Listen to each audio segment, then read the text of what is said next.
আয়োজন দেখে বুঝতে পারছেন তৈরি করা হবে বাঁধাকপির তেলে ডুবিয়ে ভাজা মুচমুচে পাকোড়া। আসসালামু আলাইকুম, welcome to my another blog. আজকের ব্লগটা হচ্ছে নাস্তার আয়োজন নিয়ে।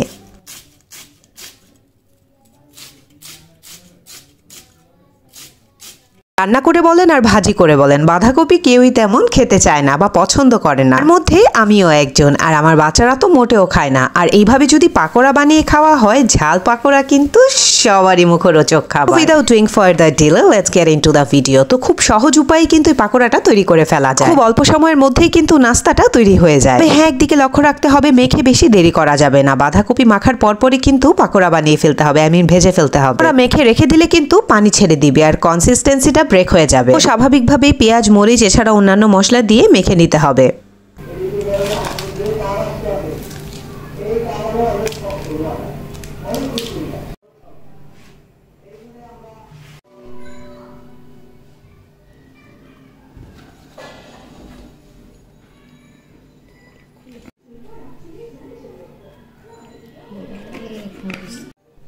গরম মশলা গুঁড়া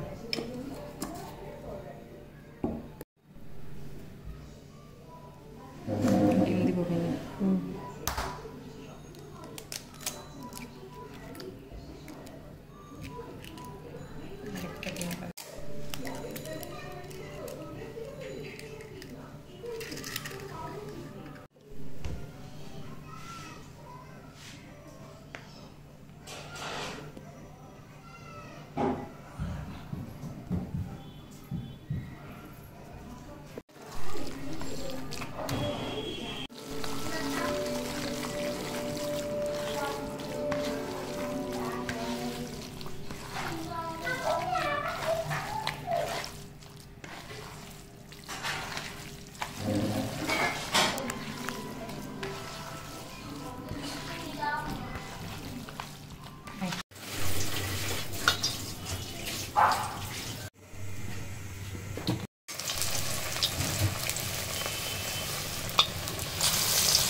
তো এই ছিল আজকে বাঁধাকপির পাকোড়া। সবাই অবশ্যই বাসায় ট্রাই করবেন এবং খেয়ে জানাবেন কেমন হয়েছে। আজকে এতটুকু, ইনশাআল্লাহ দেখা হবে নেক্সট ব্লগে। টিল দ্যাট টাইম সবাই ভালো থাকবেন, সুস্থ থাকবেন। আল্লাহ হাফেজ, আসসালামু আলাইকুম।